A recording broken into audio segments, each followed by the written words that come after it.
It is your Wednesday daily delivery. I'm Michael Rand. Happy to have you guys back for another day. Not a great night in Minnesota sports on Tuesday. The Wild loses 4-0. Never really in that game. Pivotal game 5 it was, but they did not look or act like it was all that important. Got behind early because of penalties. Marcus Foligno takes a bad penalty early on. Gets a 5-minute major and a game misconduct for a knee-to-knee hit. Looked bad to me. Looked like he earned it to me. Chip Scoggins and I will talk about that game and the Timberwolves game here in a little bit. Wolves put up a good effort. We're not into moral victories in the playoffs, not with a veteran team like the Wolves. And yes, they are a veteran team. I know people keep calling them a young team. That is not a young team. They've gotten absolutely nothing from any of their last 2 draft classes. I'll get to that in a minute too. So they are not a young team. They are a veteran team. So not into the moral victories with veteran teams. I did like their effort in this series in general, and particularly in Game 5 and Game 4 on the one that they won at Target Center. Losing 112-109, though, on Tuesday, and their season is now over. Get to that here in just a minute as well. First, though, let's start with some good news, maybe, just because it's been a lot of Wolves and Wild, and it's not been great lately, obviously with the Wolves eliminated and the Wild on the brink now heading into Game 6 back at XL Energy Center on Friday. The good news is kind of while everybody was gnashing their teeth and thinking about those two teams, the Twins beat the Yankees again. 6-2 was your final on Tuesday. Joe Ryan goes to 5-0, first pitcher in the major leagues to get to 5 wins. Offense was better. Again, it's been a little bit better lately. Jorge Polanco's return certainly helping. Byron Buxton with a home run. Trevor Larnach with a home run. So starting to find a little bit of that lineup balance. But the bigger takeaway from that game was, of course, the win was over the Yankees.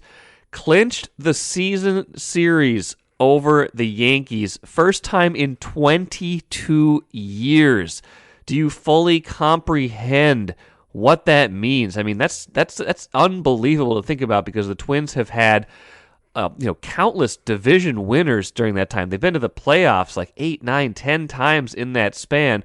A lot of times playing the Yankees in the playoffs, never beating them in the series. So you know the Yankees are better than the Twins. But my goodness, 22 years since the last time they won the season series against the Yankees. That to me just I can't even really comprehend how bad they've been against the Yankees, but the winning percentage tells you how bad it's been. But I can't really fathom that because they play each other like 6 times a year, or have in the past, and that 6 or 7 times if they can't win 4 of those games in a given season. But okay, I promised I was going to be positive, not negative. They beat the Yankees. They beat the Yankees for the second game in a row for the 4th time in 6 tries this season. And, beyond just that milestone or beyond just, being better against the Yankees, is something I mentioned a few times already this season. That's they've won the season series now against New York. They beat the Astros a couple times earlier this season. These are teams that have given them absolute fits in recent years, recent decades for the Yankees, but the Astros too. When they've played the better teams in recent seasons, especially last year when they were contending but never really threatening because of how bad they were. I think they were 0-6 against the Astros, just really not competitive even against a lot of these better teams a season ago. That to me is the biggest sign of optimism for this team relative to last year's team, is that they do seem to be competitive, that they do seem to have the sort of pitching in particular that can hold up against these better teams, these more free-spending teams, these veteran teams like the Astros, like the Yankees. And I don't think the Astros and the Yankees are the best versions of themselves yet. I think the Twins got them at a good time in the year when the Twins are pitching well, and maybe those teams haven't sorted themselves out fully yet, but that to me is the biggest sign of, hey, okay, maybe they've got something cooking here. 14-10, had a little blip there for a while, but got back now with 3 wins in a row. Feels like they're starting to build something here with this roster. So I'll be curious to see how that plays out the rest of the year. If they can keep being competitive, keep winning games against these good teams, because that certainly was not their MO a season ago. And of note with the Yankees' failure this year is 3 former Twins on their roster who have done almost absolutely nothing this season. Josh Donaldson, 2 for 16. He's hurt right now. Aaron Hicks, long ago former Twin, but 4 for 31 this season. And Isaiah Kiner-Falefa, who was on the Twins for about 24 hours, is 6 for 34 this season. So those former Twins weighing down the Yankees to a certain degree, weighing down the payroll, weighing down their team this year. So Twins got the better of those trades, those deals, those swaps for sure. And for once in their lives, they've gotten the better of the Yankees. And that truly is for once in their lives if they are of a certain age, because it's been 22 years since they won the season series. They can finally say they did it again. Take a playcation to Mystic Lake. With 24/7 gaming, the good times never have to end. And you can satisfy your cravings at our restaurants and bars. Or relax in one of our luxurious hotel rooms. Those that play together, stay together. And don't forget to join Club M so you can spark new memories and bask in the rewards along the way. Follow the lights to Mystic Lake, where every day is play day. Now I got to move on to the Wolves for a minute. Chip and I are going to talk a lot of Wild and then a little bit of Wolves at the end of our discussion. But the Wolves this season, just to kind of put a bow on this, and I think at some point here, Chris Hine and I will do a longer kind of season in review. But to me, I think the overriding theme of this season is I just kind of take it in as a whole, as I think about the playoffs, as I think about where they wound up this year, and when I think about kind of the expectations going into the season, coming off of a 46-win season, coming off of a playoff series where they were very competitive, and some might say should have beaten Memphis a year ago. The Gobert trade, the expectations of, man, this is a team that should be top 4 in the West. The West kind of played out how we thought it would, where it was not great. There's a lot of good teams in the West, but I don't think there's one single great team in the West. That conference was wide open. Thinking about all those things, watching the Wolves wind up with 42 wins this season. I know Karl-Anthony Towns was hurt. I'll get to a quote from him in a minute. I know he was hurt for a lot of this season, for about 60% of the regular season. But when he was healthy, this thing was not great. This thing was not humming along. To me, the overall theme of this season is just missed opportunity, right? Because the West was there for them. The roster was there for them. If they could have tied this together more quickly, could have figured out ways to win more quickly, executed against bad teams, had some modicum of focus against bad teams, having a losing record against teams with losing records this season, just absolutely killed them in the long run, made this season, kind of clouded this season. And the missed opportunity to me is this. One, just the expectations. Any year you have expectations and you don't meet them, that to me means you have a certain amount of missed opportunity. Though the biggest piece to me, though, is this. They still have Anthony Edwards and Jaden McDaniels on their rookie scale contracts. This was the third year of 4 for those guys, made about like $14-15 million combined between the two of them this season. That's kind of like having a really good quarterback on their rookie contract in the NFL. That is a cheat code for success in the NBA. You have an all-star caliber player, an all-star in Anthony Edwards, who was only these are relative terms, but only making about 10, 12, 13 million dollars this season. Jaden McDaniels evolving into an all-NBA defensive style player this season. Now again, they were missing McDaniels because of his stupidity in the playoffs, because he punched a wall, immaturity right there. They were obviously missing Naz Reid in the playoffs, missing Kyle Anderson. Those guys are all key players, but none of those guys are your star core players, I don't think. I think that's Gobert, Towns, and Edwards. They certainly aren't among your highest paid players right now. But not to digress there. The bigger point is they missed an opportunity this year with both of those young players on those rookie deals. They only have one more year of those guys on relatively low contracts. It'll be about $17 million combined next season, while Gobert makes $40 million, Towns makes $35-38 million. Conley's slated to make $24 next year. They've got all these other pieces around them. Next year is really the last opportunity they have with a full roster to do anything, and that means they had this kind of 2-year window with these guys on their rookie deals. Once those kick into extensions in the 24-25 season, they're going to be making like 4 times what they make right now. They're going to be making like $60-70 million a year combined between Edwards and Jaden McDaniels, I would think, depending on what McDaniels' extension looks like, assuming they do give him an extension, which is almost a no-brainer at this point. So the missed opportunity is not taking advantage of this window, at least not this season, this 2-year window where they had these guys still on their rookie deals. That, to me, is the biggest disappointment. You had that opportunity, you didn't take it, and that's going to force them to be at a certain crossroads.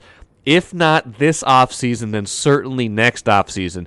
Now, their question in the offseason right now is this: do they want to make some of these harder decisions now, or do they want to wait and see what they can do with this roster fully formed again? I think Karl-Anthony Towns is lobbying for the latter, trying to run this back and get better internally. Here was Towns after Tuesday's loss. It's just going to take a little more time. Obviously got hurt, but for me alone, it just was a big transition. Haven't played 4 since college. Been known for playing 5 in this league for 7 years. Come in the 8th year, and obviously things have to change. So, just more time with each other. Obviously it felt we had a whole season to really get it down pack, and then in the playoffs we have it right, but. Obviously, I didn't have that season that I thought I would have with getting injured. So I think that we all grew all of us together. We grew in knowing how to find Rudy, how to get him involved, where his spots are. And, it just comes with some time. And I felt that we, through time, we found him pretty well. But with the offseason, we'll even find him in better positions and even put him in better positions to succeed. Now, the risk there is if you run it back and it doesn't work, you've wasted another year, and then you're kind of out of chances, and then you have to do something like trade Karl-Anthony Towns. I'm of the more proactive mind. Chip Scoggins and I will get into some of that and a little bit more right now. All right, I've talked enough for at least a little while. Let's bring in Chip Scoggins right now, Star Tribune columnist, wrote about the Wild Tuesday for Wednesday's paper and on StarTribune.com. Chip, I think you were right on with the main theme from this game and this series. Power play has just been killing the Wild. Penalty kill, power play, however you want to shape it. And after having Game 4 turn on, what probably were questionable penalties, but still an aggressive Marcus Foligno, comes right into Game 5 and 2 minutes in picks up a 5-minute major and a game misconduct. We can debate whether that was a game misconduct or not. I thought he earned it, but even if we're not going to debate that, it was definitely a penalty. And right away, again, they're in a 1-0 hole because they can't stop this Dallas power play. What do you make of this approach that they're taking right now? That's clearly not working. Yeah, what my column focused on, the whole narrative, this whole series has been the Wild's tough. They're physical. They're going to hit. They're going to wear them down. Grit first, and that's fine. But you got 2 options here: dial back the rough play or learn to kill a penalty, because this is not working. Yeah. I mean, you can't, if you're going to play that way. And Dallas coach Pete DeBoer, anytime he's at the mic, he says publicly that the Wild were 6th in penalties and they're always going to the penalty box. And I guarantee you the officials are hearing that. They know the narrative. And so you can't, with whatever's going on with their penalty kill, I mean, it's just absolutely atrocious right now. Not only are they going to penalty kill, they're giving up goals like within 10 seconds or less. Which you just don't see that. I mean, no, they've had 3 of their 9 have come in less than 10 seconds. So it's a bad combination now. And on top of that, their penalty kill has been awful. They're not converting chances. This game started with Sam Steele having a breakaway with like a minute and a half in. He misses the net. He goes wide, which happened, twice in Game 4 they had breakaways. So not only, they're not converting their chances, they're going to the penalty box and seem like every time that I have to imagine Dallas is around 45-50% on their power play right now. So you're not going to win. You're not going to win a series this way. No. So I don't know. Dean Evison has to do something lineup wise to try to get Boldy, try to get Kirill. I think Kirill's hurt. He just doesn't look like the same guy. But more so, you can't just keep giving up 2 power play goals a game and think you're going to win.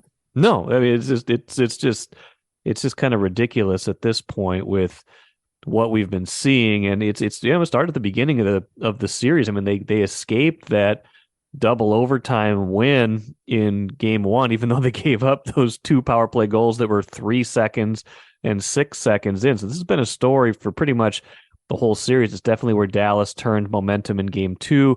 Wild held them down certainly in game 3. The penalty kill is a little bit better there, but 4 and 5, I mean, anytime you look up, it's the Dallas power play telling the story. The 5-on-5 has been generally better for the Wild than it has been for Dallas in this series. But if you can't stay out of the box and if you can't kill a penalty, like you said, and I think you can draw a fairly straight line. This is not explaining all of it, but Eriksson Ek is one of their best penalty killers, and he's at least a decent draw on those faceoffs. And part of this is they can't win a faceoff in that zone. When Dallas is scoring quick, they win the draw, they work it to the spot they want it. The Wild looks discombobulated. Dallas gets a bunch of guys in the net, and that's how you beat Gustafsson, right? You have to beat him clean usually, but you get some traffic in front of him, you get some of that, get some of those bounces, and that's how you beat him. So I think Eriksson Ek, they miss him a lot, but especially in those 5-on-4 situations. Absolutely, yeah. I mean, he's the leader there in that. And I think,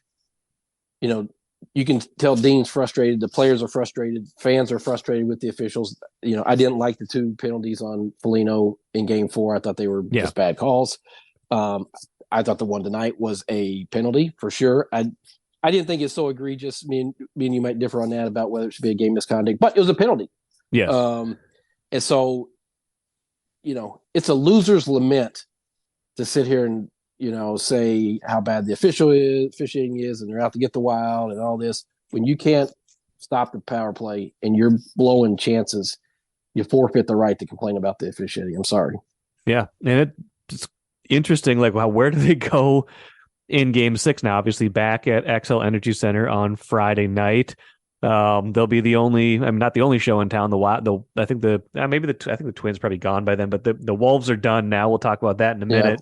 They kind of got the spotlight all to themselves. But like you said, this isn't just the penalty kill is obviously the biggest story of this series. But like you said, another big story is they've got 1 goal combined between Kaprizov and Boldy, the guys who really carried a lot of their offense this year. Now they've got some decent balance in their scoring in the playoffs this year. They just haven't gotten their main guys going. And maybe you're right. Maybe Kaprizov isn't 100% because he had that injury at the end of the season. And, Boldy, has kind of been all around the lineup playing with different guys. So I wonder if that's impacting him as well. But they got to get more from their best players. I mean, that's another part of the bottom line here. Yeah, they got to get more from them. And, if you look at game 4, I didn't think they played poorly. They just didn't convert chances. Yes, I thought they were good in game 4. They were. I mean, you had, tonight was a stinker. They just, I didn't like, after that start, they looked, the urgency wasn't there. It just looked flat, the whole thing. Yeah. But I thought, game 4, you look at the odd man rushes they had, the chances they had, they just didn't convert them, which is, we've heard that song many times in the Wild previous playoffs. Tonight they just didn't play good. So I think they're still, it almost feels like if they can get a goal from Kirill, this thing will just explode for them, right? Yes. And like there'll be the sigh of release, get so much confidence from that. But to me, he just doesn't look healthy. But that's, he's on the ice and he's playing in Boldy same way. And I know Boldy's been kind of shuffling back between center and that's the other thing. It's like they had to play the last 2 games shorthanded. And so they have to figure out a way. And let's give, Ottinger his due. Yeah, he's played really well. He's played well. So, but you still got to find a way to score, and they've had chances. And so I just think, if they can get 1 early and play with the lead, then I think that will help them. So, but here they are again, Mike. They're staring down another first round exit, and if it happens, they will look back at that game 4 with regret because you had a chance to go up 3-1. You had a bunch of scoring chances, Yep. and you didn't convert. You didn't take advantage of it. Yeah, I think there's a lot of regret in this series. I still think about game 2 and the decision to play Fleury. Not that Gustafson has been great these last 2 games, but just felt like they kind of punted on that game. That still bothers me. But you're right. Game 4 is probably the one where you're right. They came back. They got the 2-1 series lead. They played well in that game. Maybe got some unfortunate calls. The things didn't go their way. They were still right there to tie at the end and didn't get that thing into overtime. So that will be it. I still like their chances in Game 6. I feel like they've been fairly resilient this year, and if they can get it to a Game 7, I think it's kind of a fairly even proposition that they can advance. But you can just as easily see this go the other way, right? If they get the goal in Game 6 and kind of get that sigh of relief, but if they give up another one like they did tonight, it could the mood could get pretty ugly. They could get tense pretty quick inside that building on Friday. Yeah. Do you? What do you think they do at goalie? That's a good question. I would stay with Gustafson, especially because it's not a question of rest. I would too, because you've got 2 days off, and he's just been your better goalie.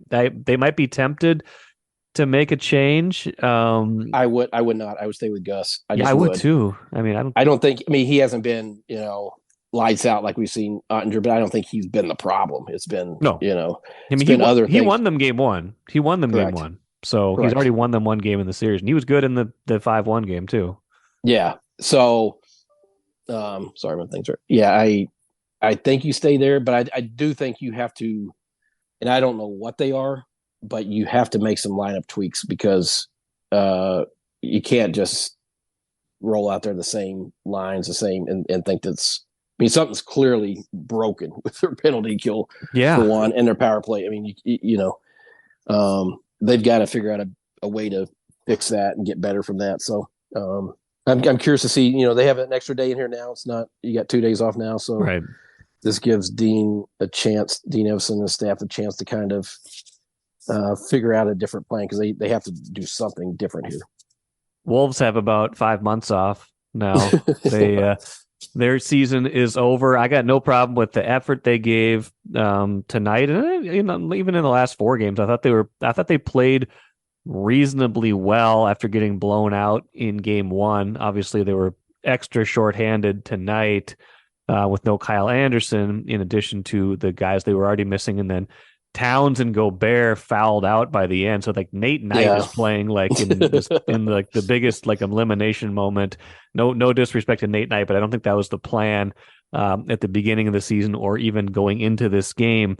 But now that the season's over, I got no qualms with the playoff effort, but I don't think we can overlook how they got here and the hiccups and bumps. This was not supposed to be a team that was in the play-in fighting for the 8 seed and having to play a really good team like Denver in the first round. This is a team that was supposed to challenge for a top 4 seed and have a more favorable first round matchup. And I think when you look back at the pieces they had, I think that could have been what this team was. They just lacked whatever that focus was, lacked whatever that extra gear was to get to that spot. And of course the Towns injury hurt, but I still feel like even though I liked the effort in the playoffs, this whole year was valuable in going through it and getting Edwards that more playoff experience, but it still was such a disappointing season. Yeah, and it's going to be convenient for people to say, well, Towns missed 52 games. Yeah. You didn't have him. But even not having him, the number of losses to really bad teams, the worst teams in the NBA, teams that are tanking, the worst teams, you should be able to win those games without Towns. Okay, you maybe slip up once, maybe twice. Right. Not the degree to which they did. And Chris Finch admitted that his team showed a lack of maturity at times throughout this year. And that's what it was. And, when you have the players that they still had, you should not lose those games. And so they put themselves in a position where you're having to play a play-in game where if you win those games, or the majority, or 90% of those games, that you just kind of punted and you had, an unprofessional effort, or as we always said, a not serious effort. Yeah. This is what you get. You draw the number 1 seed. And Denver's a good team. I don't think they're the world beaters. No, like I will think be Phoenix. surprised. I think Phoenix is going to absolutely dominate them in this next round. I will be surprised if they are in the Western Conference Finals. Yes. So now you look ahead, and Tim Connolly has decisions to make here on. Does he run it back and try to say, well, Towns wasn't here 52 games, blah blah blah, or I would shop Cat and just see what you could get. Yeah, I really would. I mean, I think this playoff series reiterated in a not subtle way. You build everything around Ant. Yeah. I mean, Ant and defense. Ant and defense. Yeah. That's it. And yeah, they got to get some more shooters. They got to build the right team around Ant so that when he's, getting guys the open looks, they're going down more than they are right now. They weren't a bad shooting team this year, but I think they could be better. Yeah. And I thought it was interesting. I was watching the game on Valley Sports North, and the camera lingered on Cat a lot at the end. And then maybe that's just natural because that's a guy that was on the court and sitting there. But it's just kind of made me wonder, like, are they picking up on something that, this could be his last game? I don't know. I don't know if that's going to be the case. I don't know if they're going to be tempted to say this needs another year to see if we can get this right with this mix. But yeah, I'm with you. I'd be really tempted to see if you can create a different roster balance and get away from this too big lineup that just doesn't seem like it works enough. I don't think the too big. I just think, it's a quandary because you're going to get nothing in return for Gobert. Like you can't trade Gobert. Pennies on a dollar, right? And I don't think I would. Honestly, if I'm going to trade one of them, it's Cat because you get more back. Yeah, you get more back. And as frustrating as this year was with Gobert and as lopsided as that trade looks right now, I do still think the potential to build a championship team is more possible with the Gobert at center than Towns. I just do, just because of what we know about Towns. But that's just me. Yeah. I would be willing to trade both. Well, yeah. I don't think they're going to do that. But yeah. And here's the other thing, Mike. I mean, we all love Mike Conley and professionalism, what he's brought, but how many more years you can get at him? They've got to find a point guard. Yeah, they do. They do. They've got to find a point guard here. Yeah. And so, I mean, what is Naz Reid going to do? Is he going to want to go elsewhere, or is there an opening for him if you can, trade Cat? I mean, this is a fascinating offseason to see how they're going to approach this and how they view it. Did they see enough to think, okay, this is not the way we're going to, it's not going to work out the way they thought it was? Because remember, when they made this, what did Towns say that day? Championship or bust. Yeah. Now, he'll come back and say I was hurt and blah, blah, blah. But I don't even – if he had played the whole year, Mike, I don't see this as a championship or bust thing. Not a chance. I just don't. I just don't think it fits. I don't think it works. No, I don't either. I think they thought it fit. I think they either overestimated their ability to figure it out, or the plan they had just didn't work. I don't know how else to frame it, but it's never quite looked like it was the right plan. And and the other thing we got to think about now too is like guys like Ant and Jaden McDaniels are going to get expensive very soon, and you can't be carrying an expensive point guard, two expensive centers. Like something's going to have to give at some point here, salary wise, because that's just you can't have that many guys on max or close to max deals. So that's another thing that makes me think something's got to give this summer. But I don't know. They might be tempted to think otherwise, but I'm not there with this team. I think they played hard this year. I think they figured some stuff out towards the end, and the effort was there. But even if the maximum effort's there, if out in 5 in the first round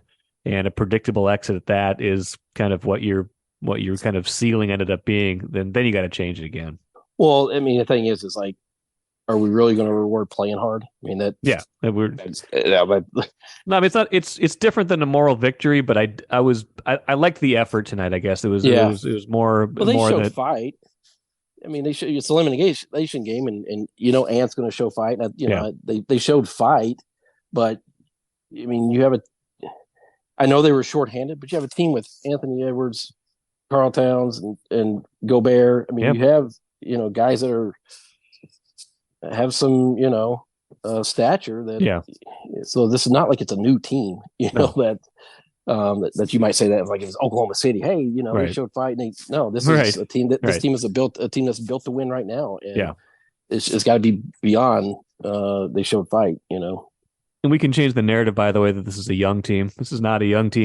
No. I mean, Jaden too is young, but man, I mean, like Towns, Gobert, Conley, like all these, like most of their bench players, Kyle Anderson, Prince, like these guys are all veterans of several years. So this is not like they're trying to figure it out with a bunch of second and third year guys. Like, and the second and third year guys are some of their best players. So we'll see.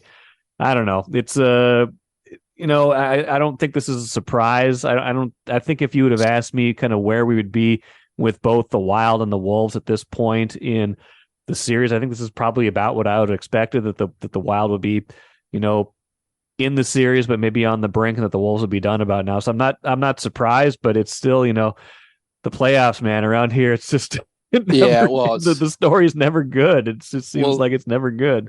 It's like, no matter if realistically you think, okay, it's a long shot. Yeah. It's still the playoffs. And so, even with I know it's 8 versus 1 and that doesn't happen all that often or ever, but when you have Ant, you have Towns, you think, maybe they'll get hot one game.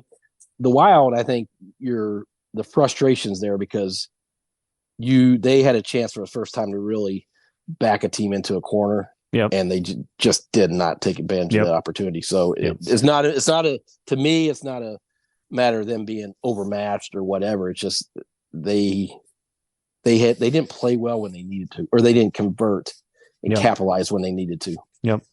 Well, we'll see if they can do it Friday. Chip, appreciate it. Go read Chip's column, Star Tribune and StarTribune.com. We will talk again soon. All right, brother. Thank you, man. Appreciate Chip's perspectives and, of course, his willingness to stay up late with me after these late games. It wasn't so bad on Tuesday. The games weren't super late starting, but, the Wolves game didn't get over till almost 11, and then there's still prep time, there's recording time, stuff like that. So appreciate Chip. Shout out to Chip. One postscript to our Wild conversation. I remember thinking back to last year's playoff series against the Blues and how special teams told such a big story in that series as well. I brought that up to Bill Guerin in his State Fair appearance with me in August, asking him, how do you get better on special teams, with a lot of the same personnel? How can you improve? That was a deficit in the playoffs a year ago. So I want to run that back because I cannot imagine Bill Guerin is happy right now. Another thing that was big in the playoffs last season, it was a storyline even before that, was special teams play, power play, penalty kill, and that told a lot of the story in that series. If you have a lot of the same personnel, how do you get better in those areas? Well, I think we have the personnel to do it because we've done it for stretches, but it's got to be more consistent. I think we can all help. I think our coaching staff needs to be better.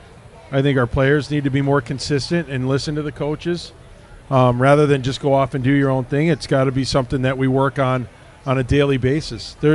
You're right. Our special teams hurt us, and there's no excuse for that, especially at that time of year. But you do see what happens if you're not on top of it, and it's not good. And again, listen, the playoffs are the ultimate small sample size, right? They're the microcosm of when things go wrong in the regular season over like a 5 or 6 game span. Nobody really remembers it. In the playoffs, it's magnified, obviously, because the stakes are higher. The stats get condensed because you just look at 5, 6, 7 games. So maybe this is just a blip. Maybe this is not a wholesale problem because the Wild did have improved special teams this year. Not great, but improved special teams. You might say, look, this is just a bad stretch. But you know what? It's a bad stretch at a terrible time. They got to get something fixed about this. And like I said, can't imagine, based on what Bill Guerin said in August, that he is happy at all with the way the special teams have again cost the Wild and pushed them to the brink of losing a playoff series for the 3rd year in a row, and a winnable one again at that. That'll do it for me today. Should have plenty of good stuff coming up later this week. Sarah McClellan will join me on a show later this week for sure. We'll have NFL draft stuff coming up. See if the Twins can beat the Yankees again. Don't be satisfied with just a season series win. Let's go for a sweep against the Bronx Bombers. See if they can get that done. It's never dull in Minnesota sports. Always appreciate you guys listening. Back at it again tomorrow.